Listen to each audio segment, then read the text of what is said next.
Good evening to you. Thanks for your company. The establishment didn't want you knowing about the Afghan leak because they know you wouldn't have accepted it. And they're not telling you the truth about the number of migrant hotels opening either because they know communities won't stand for it. In fact, they don't want to tell you about anything that's going on because the truth is they value young men from third world countries more than they do you at home. Some would call that betrayal. This is today's Sunday Telegraph, headlined, "Migrant hotels are kept secret because of privacy concerns." The story reads, Newcastle City Council said that it could not inform residents that a city centre hotel was being used by the Home Office to house migrants, saying, "We would not share a resident's personal information with other residents unless we had specific legal reasons to do so." The council suggested the Home Office would be bound by the same rules. Very good. This kind of deceit is only causing division and anger. British people should be consulted, or at least informed, out of basic courtesy, I argue, if they're going to have hundreds of strange men from faraway lands moving into their communities. Because the truth is, these people come from countries that are totally incompatible with Western life, not least in the way they view women and girls. Just look at what's happening at the Bell Hotel in Epping Forest in Essex, where an asylum seeker allegedly sexually assaulted a local teenager. Even the mums down there are now turning far right. Why are you letting 500-600 undocumented men come across the channel every day into this country? We don't know who they are, we don't know what their background is, but they don't share our values, they don't respect women and they do not respect children. Yes! Yes!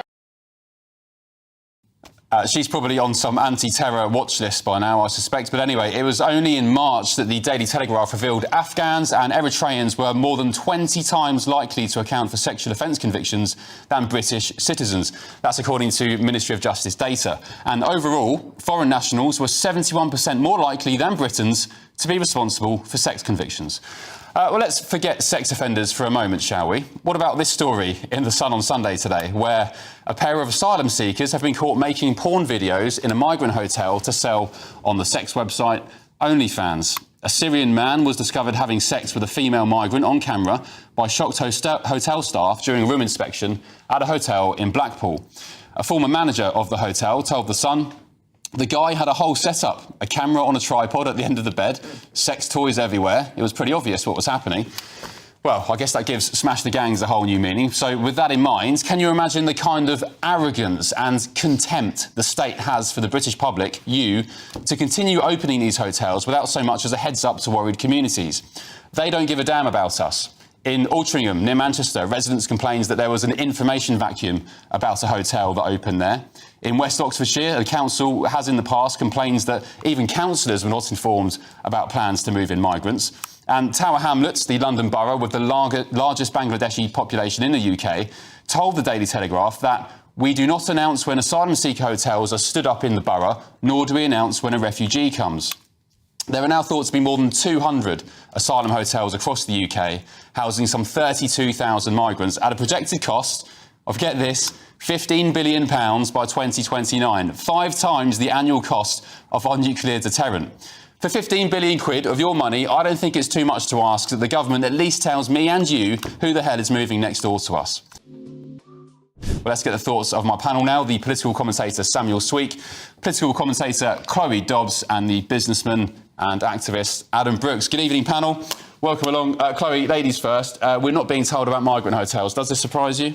It doesn't surprise me because, as you've listed out there are plenty of cases where the government will hide from us the truth because it's convenient for them to do so. Now, I can understand there being some logic in that they don't want to endanger the migrants that are being put in those hotels by telling everyone and then there being a big protest or potentially a riot. But I think that, you know, it's almost the same as with the grooming gangs where we say, oh, we're going to keep this quiet because we don't want to stir up community tensions. People deserve to know the truth, even if that comes with an element of safety concerns, for sure. And I think, quite rightly, people are absolutely furious across this country and were furious in Epping, not just about that sexual assault that happened, but generally the country is furious about people just being plonked in communities, not being told. You've got parents whose kids would say normally they'd feel safe sending them walking to school by themselves if they're old enough, and now they can't do that. Now they're terrified to let their kids outside the door. It's completely unfair.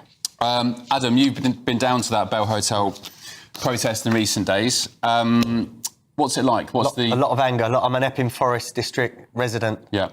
This hotel is 2 miles from my house. Was the community told it was going to be made into a migrant hotel? Well, no, it was closed under the Conservatives as a migrant hotel and reopened in the spring via Labour. I think the Express newspaper even did an article on it reopening, saying how many problems there'd been in the past. As a local resident, I'd like to know if there was a risk assessment. It is hundreds of metres from a school. Do you think there was a risk assessment? Well, there must be a freedom of information request by someone, surely, to find out if they assessed that there was a risk to school children. There have been allegations of not only sexual assault, like we've seen. Local women have told me there are allegations of groups of drunk men, migrants, thieving from the local Tesco's and getting drunk in the forest. There are allegations of intimidation, of harassment, of flashing women in the forest. This isn't on. Residents need to be safe in their own town, and especially school children must be safe going to and from school. Now, these migrant hotels, there was some serious data released this week. There has been 18 charges of rape. There has been 5 attempted rapes charged in these hotels, 89 assaults, 43 drug offences, 16 charges of robbery and 18 for burglary. They're just the ones that have been reported. Was that the story in The Sun from Friday, I think, or Saturday? I got this off of Matt Goodwin. Yeah. So those figures from The Sun, they've gone off the basis of the just over 100 migrant hotels that they know of. They've gone through everyone that's been in the magistrates' courts and matched those up. Given that we know the number of hotels is about double that, the figures are probably double what Adam said, which is scary. Samuel, with all this in mind, this is, I mean, the kind of figures that Adam just relayed there, the stories that we mentioned in the introduction there. Do you not think it's at least courteous of the government, of the state, to tell communities, to tell British people, their families and their children, oh, hi, guys, by the way, even if we don't ask you permission, we're just going to let you know out of courtesy that we're going to install a migrant hotel here? I mean, with that said, I mean, yeah, I can understand people's frustration that they haven't been consulted and there hasn't been these conversations, and what could be used to, say, a tourist asset in their local communities is being used by the Home Office to house refugees and people who have come to this country. But with that said, I think we also do need to ensure that we safeguard and adequately protect the people who are, obviously, bear in mind, have no proper income, have no actual real place to go in this country. You know, they're incredibly vulnerable, with that said, and their safety also has to be protected. Look, I don't think that anybody, including myself in this, wants to see people holed up in hotels the whole time. I think that's completely inadequate. I think that's inadequate for communities, but I think that's also wholly inadequate for the people who have come to this country. There needs to be a complete reset as to how we look at supporting people in this who have come to this country. And that must look at housing, and that must also look at allowing people to work, to actually contribute, to not be holed up in these places. I'm not sure what kind of message that sends to channel migrants, saying, come here, you get freebies, you'll get benefits. Oh, by the way, you can work as well whilst your asylum claim is processed. But in the meantime, do you not think that the government should be telling people when these hotels pop up?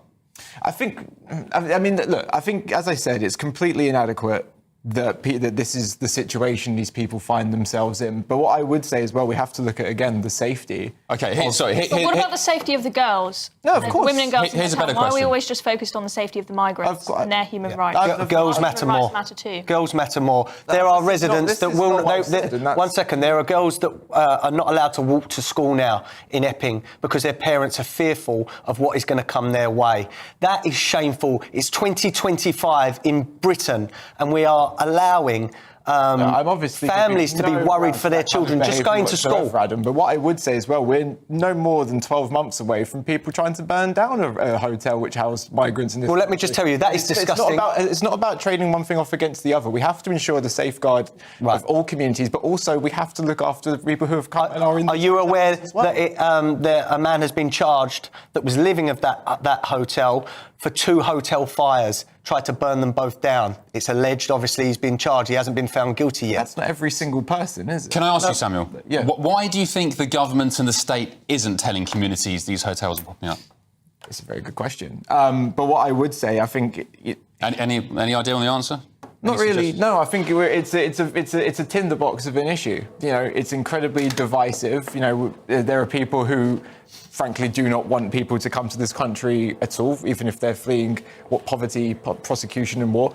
And there are people on the other side who believe that, in fact, we should be supporting, as a developed nation, we should be supporting. Would you agree? Would you agree it potentially creates more concern and tinderbox atmospheres when you just install these hotels into communities, hundreds of strange people installed into communities without? Would you agree that creates even more concern and worry amongst Brits? I think there's the tendency for that to happen when you have people who are going to agitate and are willing to stir up those tensions. I'm not saying that's everybody who has concerns, because there are, of course, legitimate concerns. But what I would say is we need to watch out for people who do have an agenda and are happy to push that agenda. And that's what led us to those riots last year. And I think that that's something that needs to be wholly avoided. And I can see the very tough situation that councils and the government do put themselves in. And I do obviously sympathise with people who do not feel safe in their communities now. But I think that the government and councils have a responsibility to ensure the safety of all people in their communities, whether they be full-time residents or whether they be living in a hotel. I mean, they keep on putting up these hotels without telling people in the most ludicrous places. So, I mean, Adams mentioned the Epping one is near a school. Yeah. Altrincham in Manchester, that was opened up right by both a primary school and an all-girls school. And then I had a mother from Rotherham tell me that they opened up about 6 to 8 migrant hotels there in a community where girls are terrified enough because of the grooming gangs to walk the streets, and they put one right by a school. Why do they keep putting them by schools? Do you think if it's at least they should tell us if they're going to put it near a school? Surely they should be consulting parents. Look, Completely unacceptable for them not to do so. And this is why I believe that there needs to be more care taken by councils and the government to integrate people properly and allowing people to work and not just be stuck pinned down in communities. What war are they fleeing from in Pakistan? Could you tell me? There's instability in Pakistan. Instability is not the British taxpayers' problem. Why should we pay for them to come here because they don't like where they live, or they want more money, or they want a house? That case at all. No, I mean, there's incredibly repressive regimes and governments and militias. So should we take everyone around the world, the millions around there that are not liking where they live? What's happening, though, is it? Well, there is a refugee crisis. They will come to the country that gives them the most, and that is us. The sad reality is that there are millions and millions, if not billions, of people in this world that live in A, extreme poverty, and B, very dangerous countries. And I hate to break it to you, but we cannot save all of them. We can't take the whole world into Britain. It's not the solution, and especially when that comes at the cost of our safety and a huge bill for the taxpayer, it's just not viable. Samuel, can I ask, finally, before we move on, what do you make of the stats from the Telegraph in March showing that Afghans and Eritreans were 20 times more likely than Brits to be convicted of sex offences? You obviously know I've not seen that data beyond that headline there, but obviously that is incredibly shocking. But sexual assaults and sexual offences are prominent and disgusting in every single country they happen in, and it's inadequate in this country. Correct. So why would we import more? We have enough scumbags in this country as it is. That's such a straw man argument to Adam. No, it isn't. Why should we be importing people? Person who comes into this country is a sexual offender. We are allowing people with a disproportionate amount of sexual offences to come into this country. Is that true or not via those figures? Again, I've only seen the top line. Well, just taking my word on it, it's true. It's a Daily Telegraph article based on FOI requests from the Ministry of Justice, showing Afghans and Eritreans are 20 times more likely to be convicted of sex offences in this country than Brits. But with the government's data, it's over 85% of sexual offences in this country are committed by British people. Well, probably because there's more British people here. Proportionality. It's per capita. No, I understand what you're saying there, but I'm just saying. Right, so Samuel, with respect, mate, that is a completely non-comment because you're. Is it? Because I'm saying that there is no correlation between your nationality. It's per capita. But there's no correlation between your nationality and your likelihood to commit a sexual I've just told you the stats, Samuel. Let's just think about this logically. I've just told even you if the stats, you question literally. that stat, if you grow up in a country where the norm is consent isn't really a thing, girls get married off at the age of about 12, rapes are very, very common, criminality is very common because there's not really much government, and so places just run with, criminal gangs. Do you not think that someone who's grown up in that environment might at least be a little bit more likely to commit a sexual assault or rape? Yeah, I think there's nuances, and I think there's a lot that needs to be considered with that, but I don't for 1 second buy the line that somebody is predisposed to be a rapist because of where they were born. No, and that's not the case. But again, we cannot keep importing people that we do not know their criminal histories. We do not know their motives for coming here. That is our argument. Yeah. Okay? OK, apparently the establishment's intent behind withholding the Afghan leak wasn't to keep the public in the dark. They argue it was to protect lives by preventing the Taliban from discovering the data. And it was, in fact, the MOD and the new Labour government at the time from last year who did seek that to lift the super injunction. But there we go. Right, up next...